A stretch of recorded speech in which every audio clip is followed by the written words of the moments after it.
All right, so today I wanted to talk a little bit more about the UBI. This is something that I think is going to be coming down the pipeline here pretty soon because coming into this whole pandemic situation, we're going to be in a very weak economy. I mean, especially in Canada because literally every area is, to some varying degrees, but there's no South Dakota or Florida's in Canada that have had an actual, yeah, an actual good approach. So anyway, this is from the Libertarian Party of Canada, and they say to make it painfully clear, UBI will not work anywhere in North America. We cannot just give handouts to everyone without pulling the money from elsewhere. We are already headed towards a $400 billion debt in Canada, and that burden will fall on taxpayers and not government. Again, so this is the problem with UBI is that the question that first needs to be answered is how do you pay for it, right? How do you pay for it? Now, the first thing that the UBI people would hit back at you with it would be a combination of, I mean, the first one would always be, oh, tax the rich, right? Tax the rich. It would be wealth tax. It would be sales tax. It would be basically more taxes specifically geared at the rich. The problem with that being is that they've never demonstrated that a quote unquote tax on the rich would pay for what they want to pay for. You have Jagmeet Singh talking about a wealth tax when that would generate, I think the numbers are less than $10 billion a year in Canada. The deficit this year is over $400 billion. Again, 10 billion, that's peanuts, right? That's peanuts.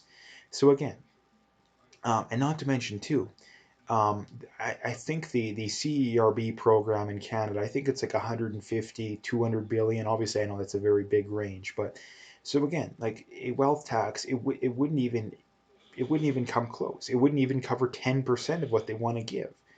And here's like this is another thing that you constantly have to bring up to these people is that you can't just endlessly raise taxes on the rich. There comes a point to where they just leave and you end up with nothing. And this is something that it's so painful trying to talk with these leftists about is that they don't either they don't understand or they just flat out don't care. I think it's more they don't understand is that you can't just raise taxes endlessly on people because eventually there comes a point to where they say, I'm just going to leave.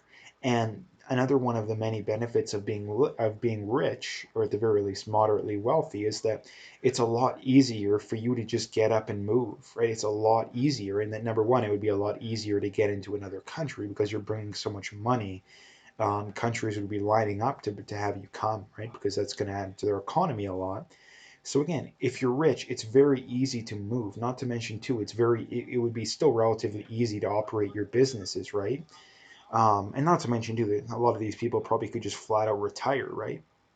So that is something that needs to be brought up is that you can't just endlessly raise taxes on people. And this is another thing too that they don't tell you is that when a lot of these wealth redistributionist schemes come in, the people that suffer the most, it's usually the middle class, right? Because the rich will always find ways around these taxes. They can have teams of accountants, of experts, lawyers, all this kind of stuff to find ways around paying taxes, to find ways to save money. And the left always comes back with, oh, if we just close the loopholes. But again, the people that are making these laws are politicians. Who elects politicians? Well, it's rich people, right? They're the ones that donate a lot of the money. The politicians are never going to bite the hand that feeds them. Expecting them to do that is insane. So the big mistake that these people come, the big problem they come at, and this is the reason why I support separation, because you're never going to find common ground with these people, is that their solution is just to make everybody equally poor, right? Their solution is to make everybody equally poor. The actual solution is just make the poor richer, to make everybody richer. Because, I mean, here's the thing, too.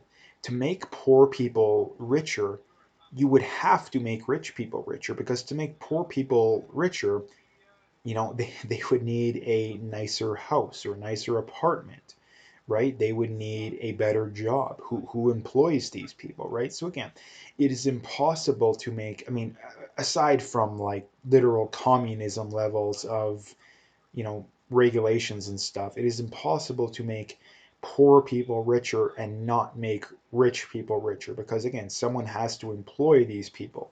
Someone still has to sell these people their goods and services, right? So again, like the problem with dealing with these people is that it comes from an incredible ignorance of how reality really works, right? It comes from an incredible ignorance of how reality really works. And this is one of the things, too, that you bring up to these people if you ever argue from like when you argue from like a libertarian point of view, is that they'll tell you, whoa, where is a successful example of this, system that you claim to think is so good working out? But what they never also bring up is that none of these people care that there's also no examples of a UBI working out, or at the very least to a large scale, because there is some places that have tried it. There's none that it's been successful long term. That there's no examples of it. There's no examples of socialism working out, at least in the way these people bring up too, because they always point to the Scandinavian countries. But again, it's very misleading in that, number one, the Scandinavian countries are less socialist than Canada. I mean, Canada especially, but even the States to some degree in some areas, because the Scandinavian countries, they have higher taxes on the rich, but they also have higher taxes on the lower income people. Like the left's vision of this kind of stuff, at least the average North American person, is that they think that you can literally just tax rich people, right? That, someone making 15 or 20 bucks an hour can have little to no taxes, and it can pay for this stuff. But that's not how it works, and that's not ever how it's going to work.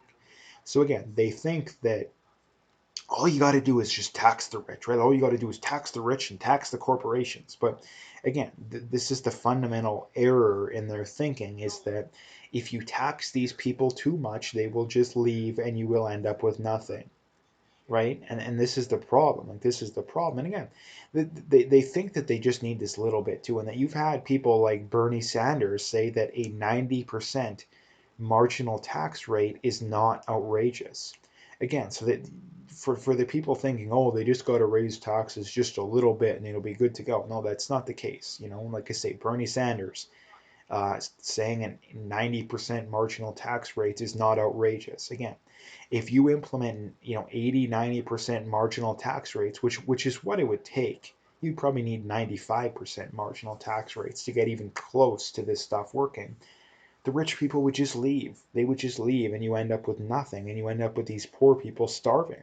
So again, if you actually want to deal with, if you actually want to deal with poverty, because this is I mean, here's the thing. I mean, number one, it's a lot of just it's a lot of just you know greed. I think it's greedy people accusing other people of being greedy to justify their greed, and that they are the greedy ones. It's not the rich people. I mean, some rich people are greedy, but it's them. Like, they want to take from other people. Again, this is the backwards levels of thinking here, is that they think that it's greedy for a rich person to pay, 100 times more in taxes as the average person. It's greedy to not want to pay more when you're already paying 100 times more.